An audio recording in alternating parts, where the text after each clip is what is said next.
Let me take you back in time to 1993. When Bollywood's sweetheart from the 80s and 90s stirred up a huge controversy with her cheeky question, Choli ke piche kya hai? Madhuri's mesmerizing beauty and the killer dance moves were too much to handle for some people. Political parties took to the street. Many have condemned it. Even All India Radio and Doordarshan banned the song. Because of this controversy, the Choli cut blouse has become even more versatile. Modern versions of the Choli cut blouse include off-shoulder cholis and cape-style blouses, offering a wide range of options for fashion enthusiasts. From wearing the stanapatta in ancient India to the modern-day blouse, there has been a journey of thousands of years.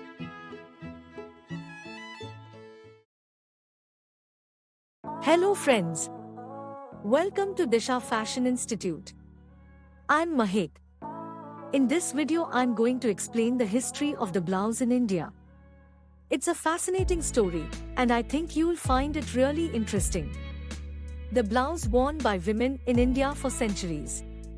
But what many people don't know is that the blouse has a long and complex history. It's gone through a lot of changes over the years, and it's been influenced by a variety of cultures. In this video, I'm going to take you on a journey through the history of the blouse. We will start with its humble beginnings as a simple undergarment, and we will see how it evolved into the stylish and sophisticated garment that it is today. I hope you'll join me for this fascinating journey into the history of the blouse.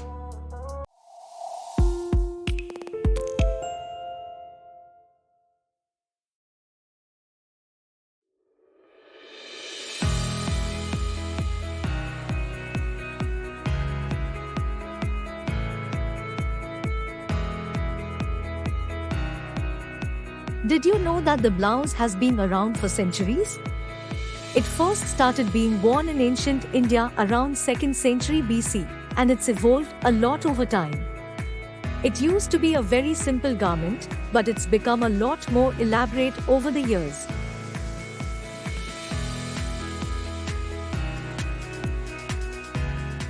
At first, it existed in the form of cholis and heavily tight bodices.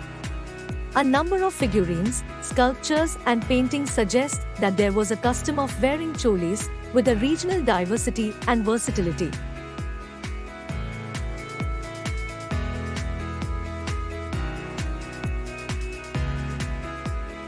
Innumerable temple figurines and statuaries denotes women of ancient times used to cover the lower part of their body with unstitched, woven fabric, but mostly kept the upper part uncovered, or sometimes they ornamented with heavy jewelries and various embellishments.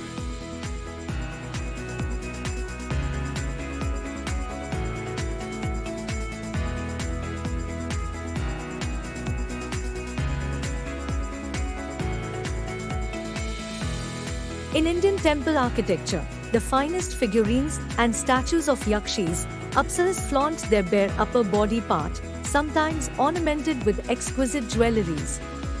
Hence, wearing a stanpatta or a choli is a later occurrence in the Indian subcontinent.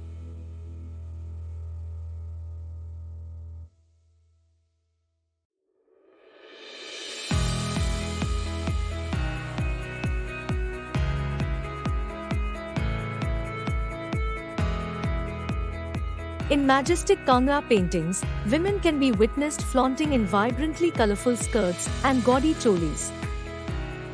Kangra is a type of Pahari paintings, originated from the place called Kangra, in present-day Himachal Pradesh.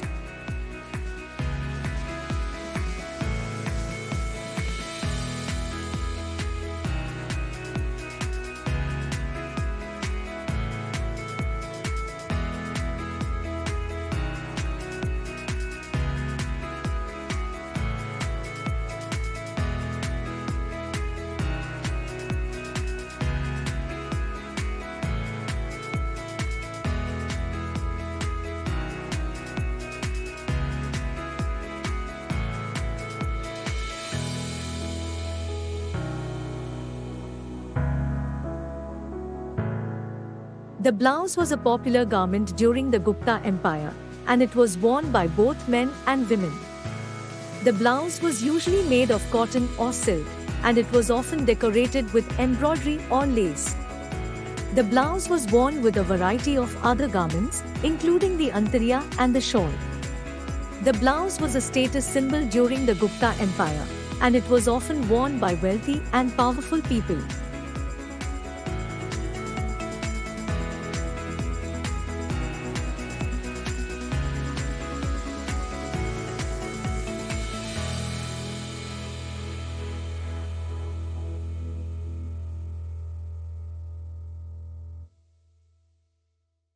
The Chola Empire was a major center of textile production, and the blouse was one of the most important garments produced there. The blouse was often decorated with intricate embroidery, and it was a status symbol for wealthy women.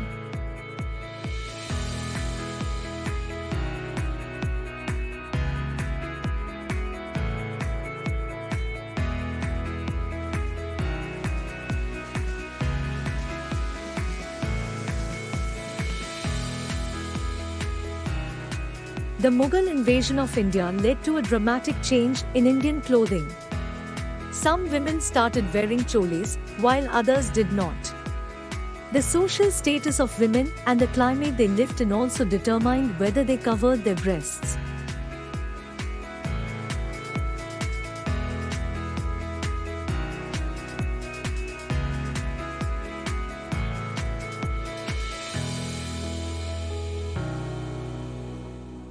The history of the blouse is a long and complex one, with many different cultures contributing to its development.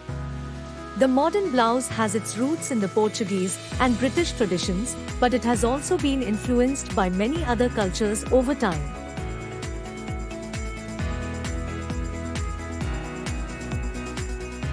Interestingly, there was a sheer hybridization between the orthodox Islamic culture and the contemporary widespread cultural entity of the Indian subcontinent. The women in Indian subcontinent either kept their breasts bare, or some of them shrouded with breast bands loosely.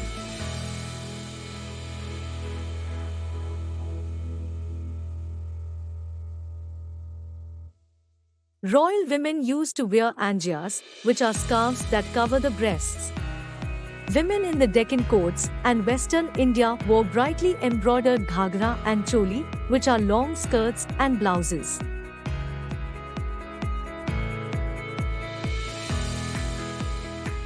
Now coming to the contemporary history, the 19th century Bengal was the birthplace of the Bengali Renaissance, which improved the social and economic status of women. This led to women coming out of their homes and participating in society. This change in society was not always accepted by the British, who had a Victorian view of women.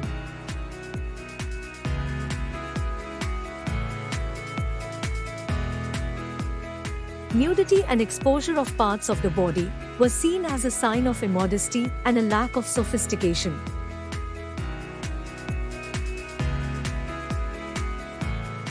Gyandanandini Devi, from Tagore family, was a pioneer in the fight for women's rights in 19th century Bengal. She shaped the entire dimension of sari wearing in Indian women.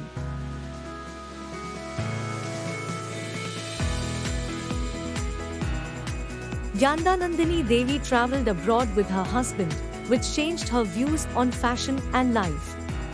She was inspired by the Parsi style of sari draping, and began to wear her saris with neat pleats in the middle and elegant blouses with high collars, classy frills, and ornate brooches.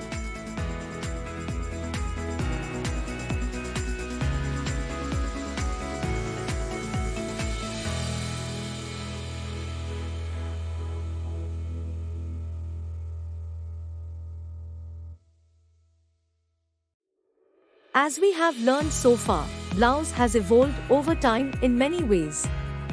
And by the time of the Bollywood era, it was a popular garment for women. The Bollywood era saw a major change in the way that blouses were worn. Today, blouses are an essential part of Indian fashion.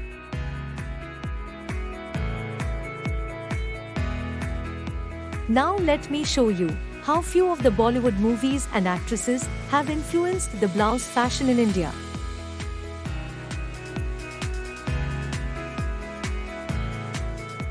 Anarkali. This is a loose-fitting top with long sleeves and a straight or flared skirt. It is typically made of silk or cotton and is often embroidered with gold or silver thread. Bollywood actresses who have popularized the anarkali include Madhubala in Mughal-e-Azam, Hema Malini in Choli, and Sharmila Tagore in Kashmir Ki Kali.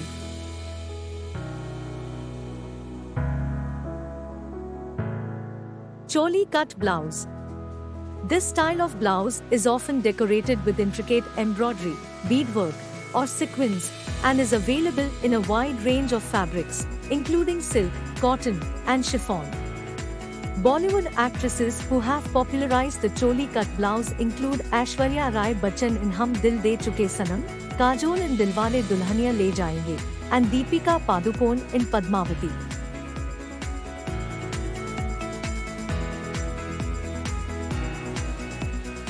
Off-shoulder blouses. This is a type of blouse that has no straps and exposes the shoulders. It is typically made of silk or cotton and is often plain or printed. Bollywood actresses who have popularized off-shoulder blouses include Aishwarya Rai Bachchan in Dhoom 2, Deepika Padukone in Bazirao Mastani, and Alia Bhatt in Kalang.